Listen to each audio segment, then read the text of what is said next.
Sveiki visi! Šiandieną parodysiu, kaip reikėtų įkelti skelbimą į CRM, mūsų tinklalapį bei visus kitus portalus.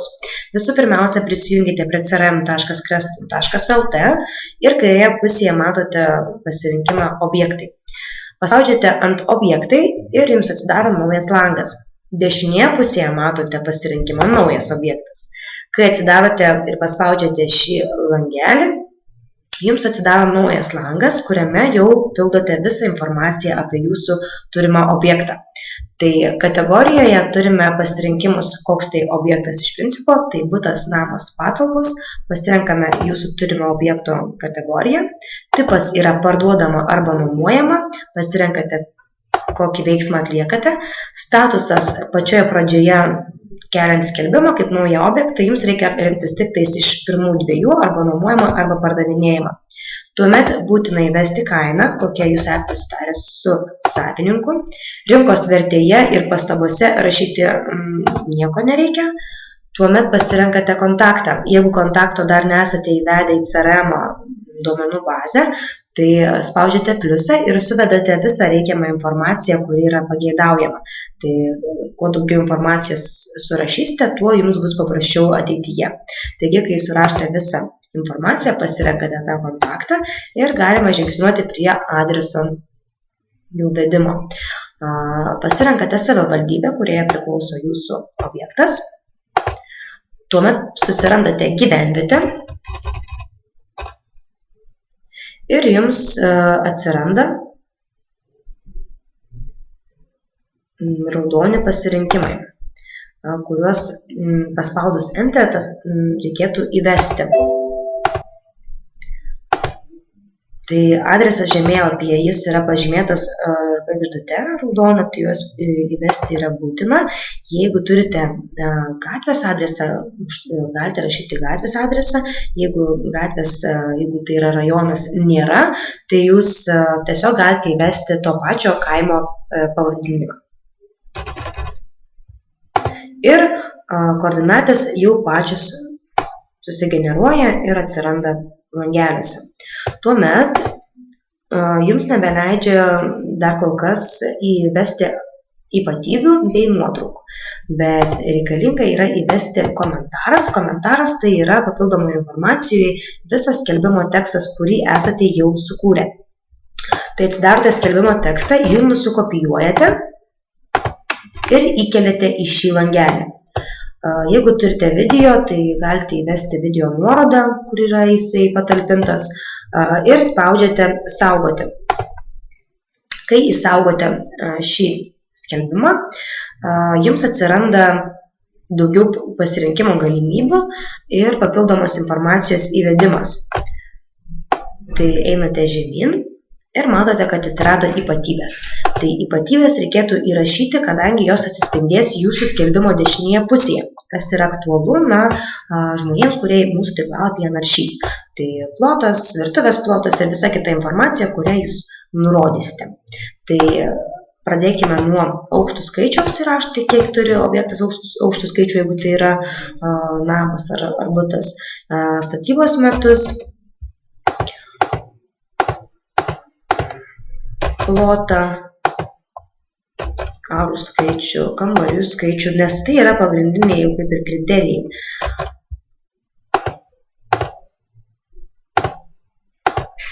Pasirenkate taip pat ir visą kitą informaciją, įrašote, kokia yra būklė reali. Jeigu šalia objektų yra kažkoksai vandens telkinys ar jūra, ežeras, upė, tvenkinys, jūs drąsiai galite tai nurodyti. Tai yra privalumas, bet jeigu jūs nežinote tokios informacijos, ar tai yra pakankamai toli arba nėra iš viso, tai galite tikrai nerašyti. Tai tas pats galioja atstumą iki centro. Galite įrašyti, galite neįrašyti. Tuomet pasirenkate šildymo tipą, tai yra pakankamai svarbi informacija, tai būtinai ją pažymėkite, bet visa kita informacija, kur reikia žymėti varneles, jinai yra nebūtina, tai čia yra jūsų poreikio reikalas. Ar norite žymėti ją, kad matytųsi čionais, ar nenorite, tai ji matosi tokiais ypatybės žingsneliais. Čia viskas yra įvardinta, tai čia jau jūsų poreikio reikalas. Susirašote visą informaciją, susižymite ir jau galite kelti nuotraukas, kurias jau esate apdirbę su žemėlapiais, su 3D planais, jeigu jie yra būtini, ir su visa kita informacija. Susižymite nuotraukas. Jeigu tai yra butas ar namas, nepamirškite įkelti 3D planų. Kai pasirenkate, tiesiog spaudžiate upload, jums viskas keliasi. Nepamirškite, kad visos skelbimo nuotraukos turi tam tikrą taip pat eigą, kaip jūs turite jas sukelti. Tai jeigu tai yra butas, tai pradėsime nuo kambarių. Nuotraukos turi būti pirmas kambarių, tai miegamojo ar svetainės, ką turite pabrėžti labiausiai, kokia yra gražiausia nuotrauka, kuri būti pirmoji. Ir vėliau einame tokia tvarka. Kambariai, virtuvė, vonios ir tualeto kambariai, koridorius, jeigu yra nuotraukų, tada vaizdas pro langą, terasa, jeigu jį yra, tuomet namas, fasadas namo, tuomet privažiavimas, vaikų žaidimų aikštelė, jeigu jūs ją fotografavote, parduotuvės, mokyklos šalimais, kurias yra, jeigu jas fotografavote. Ir tuomet jau dedami žemėlapiai ir paskutinę nuotrauką. Taip pat nepamirškite 3D planų, jeigu tai yra pardavimas, tai jas dedame po jau viso buto nuotraukų, tai yra po vonios ir tualeto. Tai sukeliame nuotraukas, CRM jūs jas galite tampyti, kadangi aš pradedu kelti nuo namo, tai fasadas yra man prioritetinis reikalas, tai aš keliu nuotraukas. Pirmiausia, fasado, tuomet dedu įrengimą,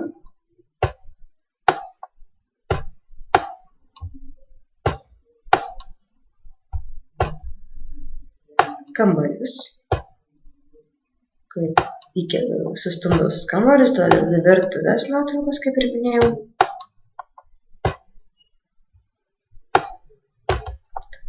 Tada vonios nuotrauką, tada turiu terasą, kitus pagalbinius statinius sklype, privažiavimą, sklypą, žemėlapį. Taip pat dar turiu įkelti ir 3D planus.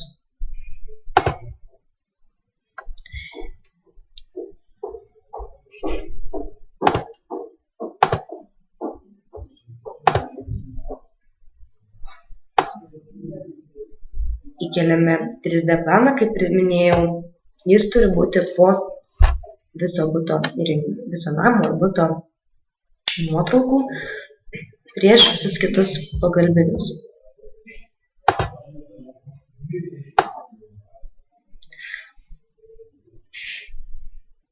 Kai įkeliate nuotraukas visas, jums tada reikėtų spausti ant kresto pasirinkimo, pažymėti jį varnele ir spausti saugoti.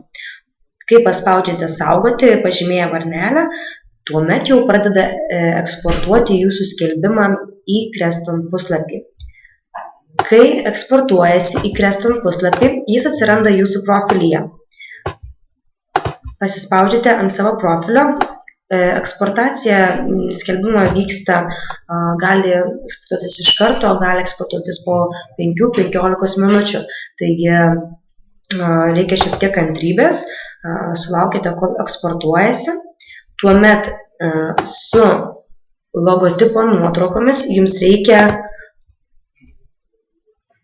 jums reikėtų nusikopijuoti logotipo nuotraukas su logotipais, nes tos koreguotos naudojamos tik keliant į CRM, o visos su šiais logotipais jau turi būti keliamos į kitus portalus. Taigi nusikopijuojate visas nuotraukas, įsisaugote jas, kuriems yra patogu. Ir tada mes galime eiti į kitus tinklalapius, tai yra Aruodas, Domopliusas ir alio.lt. Tenais prisijungia su turimais jau slaptažodžiais, jeigu tai yra, jūs naudojatės bendru prisijungimu, tai pasiemate iš kolegų slaptažodžius, įsijungiate ir keliate skelbimą. Tai čia viskas vyksta pakankamai analogiškai, spaudžiate įdėti skelbimą, pasirenkate kategoriją, kuriai priklausote, veiksmą ir surašote visą informaciją. Tai savivaldybė, gyvenvietę, rajoną, gatvę, namo numerio nerašote, nes tai matysite skelbime, to nereikia rodyti. Surašote plotą, sklypo plotą, metus, tipą, pastato tipą, įrengimą, šildymą. Vedant skelbimą buto ar namo, reikėtų pasiteikti daugiau informacijos, tai yra kambarių skaičius, aukštų skaičius, vėlgi tas pats kaip ir CRM dėl vandens telkinio ir kita informacija, kur galite žymėti varneles kaip ypatybės, privalumus, bet tai yra nebūtina. Galite šitų dalykų negaišti laiko, kadangi visa informacija bus jau jūsų tekste. Įkopijuojate vėlgi tekstą, sukeliate nuotraukas jau su logotipu, kas būtų ir žemėlapiai, ir nuotraukos. Vėlgi jums reikia susistumdyti visas nuotraukas pagal eiliškumą, tai kambariai, fasadas, kambariai, virtuvė, vonios, nuotraukos fasadas ir kiti žemėlapiai lieka pačiame gale. Bei nepamirškite įkelti savo paskutinę nuotrauką, kurią gaunate sumoderuotą iš Deimantės. Jūs ją būtinai turite įkelti ir ji turi būti pačioje jūsų skelbimo pabaigoje. Tuomet įrašote kainą ir spaudžiate įvesti. Taip atsiranda jūsų skelbimas jau Aruodo tinklalapyje. Jeigu jūsų poreikis yra iškelti skelbimą, jūs jį visą laiką galite drąsiai iškelti, kad jisai būtų pirmose vietose. Tai Aruodo tinklalapyje matote užsakyti paslaugų pasirinkimus, kadangi Aruodas eksportuoja tiek į NT žemėlapius, tiek į skelbiu.lt, tai jūs galite užsakyti papildomas paslaugas. Tai jeigu jums reikalinga iškelti, tarkime, ar nuomai, ar jūs skubate parduoti, reikia, kad jisai greičiau sulauktų kažkokio susidomėjimo, tai jūs galite drąsiai spausti. Jums iškelimai kainuoja, tai galite iškelti Aruode namukus, namukų skaičių pasirenkate, koks jums reikalingas, pasirenkate dienų skaičių ir spaudžiate užsakyti. Užsakote ir matote namuką, kiek galios jisai vieną dieną. Ir mano skelbimas pozicija iš karto išaugo 15 vietą. Kuo daugiau namukų, tuo didesnė vieta yra jūsų Aruodo tinklalapyje. Kai įkeliate skelbimą į Aruodą, reikėtų kelti jį į Domo pliusą, tai eikite į domoplius.lt. Prisijungimus galite gauti iš manęs, Vaidos. Jie yra visų bendri, taigi spaudžiate įdėti skelbimą, pasirenkate vėlgi kategoriją, pasirenkate adresą, namo numerio, buto numerio, kaip ir minėjau, vesti nereikia, pagrindinė informacija, kur yra žvaigždės, kaip visą laiką reikia jas įvesti, buto plotas aukštas, tai yra pagrindinė informacija, energetinio sertifikato galite nerašyti, nes ne visada jį ir žinosite, veiksmas, kaina ir domina keitimas, tai mūsų niekada to nedomina, tai jo ir nežymime. Kita bendra informacija būklė, tai kaip ir anksčiau yra įrengimas, tada būtų kiekis aukšte. Galite nurodyti, galite nenurodyti, namo tipas, statybos metai būtinai įvedate, duris, langai nevedate, kadangi tai bus jūsų tekste, aukštų skaičius galite įrašyti namo aukštų skaičių, rekonstrukcijos metai nerašome, bei visą komunikaciją tai būtinai įrašome, tai kokia yra koks vandentiekis, kokia kanalizacija, ar dujos yra ar nėra, šildymas nurodome, sąskaitų galima nenurodyti, jas sužinosiu skambučio metu, kai paskambins, ir bei ypatumai įrangą čia, kaip ir anksčiau, įvesti nebūtina. Vėlgi keliame visas nuotraukas su logotipais, kurias išsaugojame iš mūsų Kreston puslapio. Jas sudedame pagal eiliškumą kaip ir prieš tai. Šiuo atveju Domo Pliuse reikėtų pasikeisti kontaktus į savuosius, kadangi juos leidžia pasikeisti, ne kaip parodė, yra bendras jūsų kontaktas. Taigi pasikeičiate savo telefono numerį, elektroninį paštą, vardą ir įvedate apsaugos kodą, kad eitų skambučiai tiesiogiai jums jau. Ir spaudžiate įdėti skelbimą. Taip jau jūs būsite ir Domo Pliuse. Toliau turime kitą portalą, tai yra alio.lt. Šiame portale skelbimai yra nemokami, tai jūs prisiregistruojate su savo asmeniniu numeriu. Tai užsiregistruojate, prisijungiate ir vėlgi kaip ir kituose portaluose dedate skelbimus. Spaudžiate įdėti skelbimą. Renkatės nekilnojamosios turtas, pasirenkate, koks tai yra objektas bei funkcija. Surašote visus duomenis, savivaldybė, vėlgi adresas, visa kita informacija, šildymas, namo tipas. Alio.lt šiek tiek duoda mažiau, bet konkretesnė informacija, tai viską galite supildyti. Ypatybės jos yra nebūtinos, bet galite jas ir pažymėti jūsų poreikis. Komentaruose vėlgi kopijuojame mūsų skelbimo tekstą. Spaudžiate ant nuotraukas, įkeliate vėlgi su logotipu mūsų nuotraukas, kur va matote, kad logotipai išsisaugoja. Vėlgi sustumdote pagal jūsų tvarką. Ir dedate būtinai, nepamirškite paskutinės nuotraukos, ji yra būtina. Tuomet einate apačion, parašote, kokia kaina yra jūsų ir pasirenkate savo kontaktus, jie jau būna nurodyti, kai jūs registruojate, bet reikia pardavėjai nurodyti, tai įvedate įmonę. Ir spaudžiate saugoti. Taip jūsų skelbimas atsiras ir alio.lt. Nepamirškite, kad skelbimus vertėtų atnaujinti kas 2 savaitės, taip skelbimas nebus pasenęs ir rinkoje išliks pirmose vietose.